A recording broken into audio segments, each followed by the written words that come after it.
PDI bukan apa-apa kalau bukan karena Pak Jokowi. Salah satu kandidat terkuat pada masa itu, tapi Pak Jokowi bisa menang. Menangnya Pak Jokowi, menurut saya bukan totally karena support dari PDI, tapi memandang figur Jokowi itu sendiri. Pada 2014, figur Jokowi adalah figur yang sangat kuat karena dia memiliki ciri khas yang dirindukan oleh rakyat.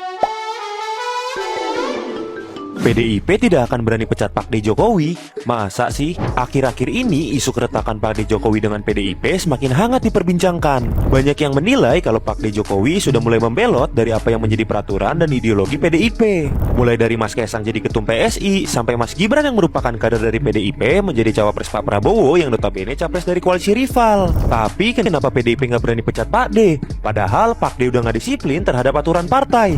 Jawabannya simpel, kepentingan elektoral PDIP. Pak D. Jokowi punya daya tawar tinggi di masyarakat. Kalau beliau dipecat, suara PDIP di pemilu 2024 akan jadi taruhannya. Bagaimanapun, Pak D. Jokowi sedikit banyaknya menyumbang suara untuk PDIP melalui pendukungnya. Mayoritas pendukung Pak D adalah rakyat kecil yang tidak mengikuti perkembangan politik. Mereka hanya mengenal partai berdasarkan tokoh. Jadi kalau bicara soal PDIP, taunya ya hanya Pak D. Jokowi ataupun Ibu Mega. Kalau sampai Pak D dipecat, masyarakat tadi sudah tidak lagi melirik PDIP karena sudah tidak ada sosok yang mereka kenal.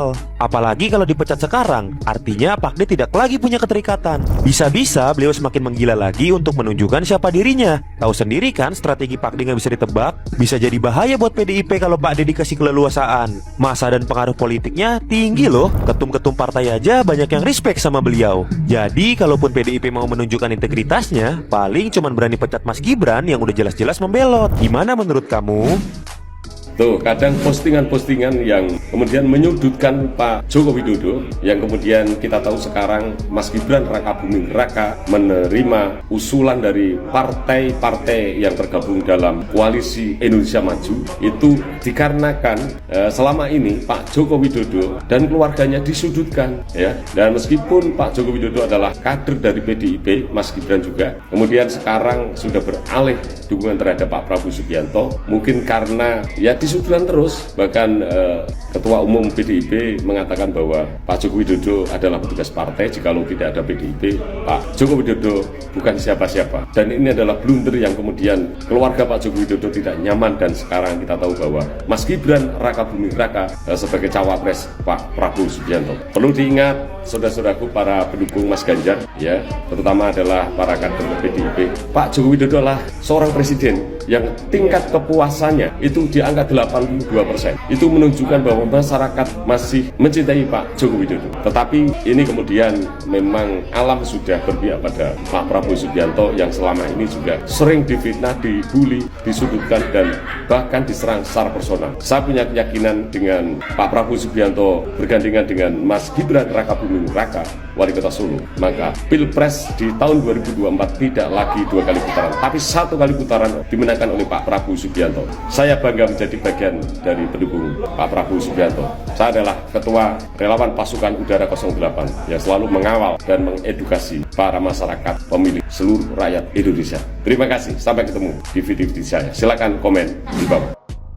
Jokowi versus Megawati. Jadi gue yakin kalian juga udah lihat lah di TikTok di mana-mana ya soal ketegangan antara PDIP dengan Pak Jokowi itu sendiri. Ibu Mega versus Pak Jokowi. Sejauh ini yang mendapatkan keuntungan menurut gue adalah Pak Jokowi. 2-0 lawan Ibu Megawati Soekarno Putri. Dimana 2-0 ini bakal gue jelasin. Yang pertama soal keputusan MK yang berpihak kepada Gibran untuk bisa jadi cawapres. Itu pertama. Kedua kan sempat ada gugatan untuk menolak capres maksimal tuh usianya 70 tahun. Itu ditolak oleh MK dan Pak Prabowo bisa nyapres. Otomatis dua-dua gugatan ini ya bertentangan dengan kubu yang bersebelahan. Kubunya Pak Jokowi dan Pak Prabowo mendapatkan keuntungan 2-0. Dan sekarang ada lagi nih round ketiga gitu kan. Ronde ketiganya di mana Pak Jokowi dan Gibran serta Kaisang dilaporkan atas nepotisme. Dan sekarang kira-kira siapa yang bakal menang di ronde 3 ini teman-teman menurut kalian? Apakah Pak Jokowi akan menang 3 kali berturut-turut dari berbagai event dan gugatan dan segala macamnya lah, atau malah sebaliknya nih teman-teman? Sejauh ini seru banget sih gue lihat antara ketegangan di antara keduanya gitu. Bener-bener bener-bener politik Indonesia dijadiin battleground, terutama di Pilpres 2024 nanti gitu loh. Semua pasang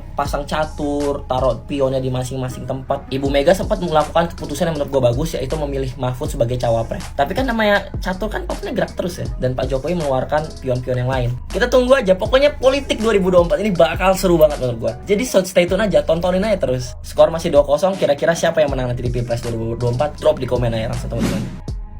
Bang, apa sih yang membuat Presiden bisa sakit hati kepada PDIP? Saya ingin menyampaikan ada 5 alasan yang bisa saya kumpulkan yang berpotensi menimbulkan luka hati yang dalam bagi Presiden apalagi keluarganya. Yang pertama, saat Presiden diisukan sebagai boneka partai oleh lawan politiknya ketika Pilpres 2014 dan 2019, justru PDIP yang adalah partai pengusung bukannya melindungi nama baik Presiden, malah ngejorokin dengan cara seperti ini. Yang kedua, saat Presiden ingin menimbulkan kepercayaan publik kepada pemerintahnya dengan merencanakan kabinetnya akan diisi oleh setengah dari kalangan profesional non-partai, sehingga kemudian Presiden melobi PDIP untuk jatah menterinya hanya 4. PDIP nggak mau dan menolak dengan cara ini. Yang ketiga, di saat 1 tahun lalu faktanya Presiden sudah mengendorse Ganjar untuk bukan hanya populer di kalangan publik tetapi dilirik oleh partai-partai politik lain. Tetapi dalam situasi itu PDIP nongol dengan mengatakan seperti ini. Yang keempat, saat Presiden sudah mempersiapkan Piala Dunia dengan sangat matang dan mengharap Piala Dunia bisa berjalan dengan sukses, PDIP memunculkan Ganjar dengan narasi penolakan terhadap Israel yang merupakan salah satu kandidat di dalam pegelaran sepak bola Piala Dunia tersebut. Yang kelima, saat Presiden sudah mulai membuka hubungan baik kembali dengan PDIP, namun pada saat deklarasi bakal calon wakil Presiden Mahfud MD beberapa hari yang lalu, Gibran yang ditunjuk sebagai juru kampanye nasional tidak diundang oleh partainya sendiri. Terhadap peristiwa yang saya sampaikan tersebut, saya hanya mau bertanya, jika Anda berposisi sebagai Presiden Jokowi, gimana kira-kira perasaan Anda?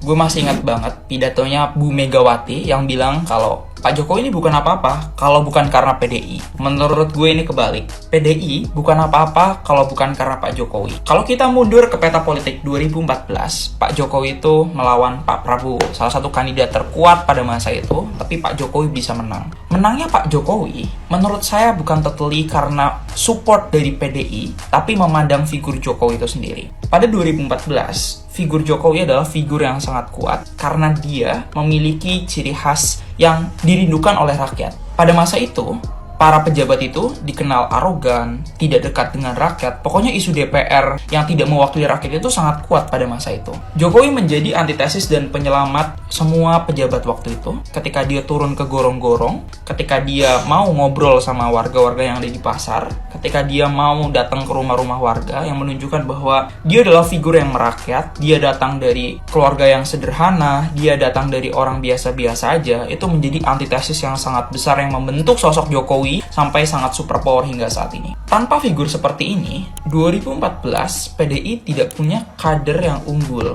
selain Bu Megawati sendiri yang sebenarnya pengen maju waktu itu. Sehingga karena figur Pak Jokowi inilah figur yang paling kuat pada masa itu, menjadikan PDI menang 2 periode. Dan kita bisa lihat di masa sekarang, di mana Pak Jokowi sekarang sedang menjadi tarik-tarikan dari Ganjar maupun Pak Prabowo, menunjukkan bahwa elektabilitas Pak Jokowi lah yang sangat kontributif terhadap keberhasilan PDIP. Tanpa sosok Presiden Jokowi, PDIP hanya akan bergantung kepada kader-kader mereka yang memang jumlahnya banyak. Tapi bargaining powernya PDI itu adalah di sosok figur Pak Jokowi. Sehingga banyak orang yang bilang kalau Bu Mega itu sangat sayang terhadap Pak Jokowi. Apapun dilakukan untuk membuat Pak Jokowi tetap stay ada di PDI. Saya pernah debat, mestinya sebagai Presiden Jokowi lebih baik dukung Prabowo atau dukung Ganjar. Salah satu argumen yang menurut saya penting untuk saya bawa adalah saya bilang harusnya Pak Jokowi dukung Pak Prabowo sebagai bentuk untuk mencuci namanya dia. Selama ini Pak Jokowi itu sering dianggap sebagai boneka dari PDIP, sehingga di masa akhirnya dia harus cuci nama. Dia harus cuci nama dengan berani menantang PDIP, keluar dari PDIP, mendukung orang yang tidak didukung PDIP, dan menunjukkan bahwa dialah yang menguasai PDIP, dialah yang mensupport PDIP, bukan sebaliknya. Gitu kira-kira teman-teman.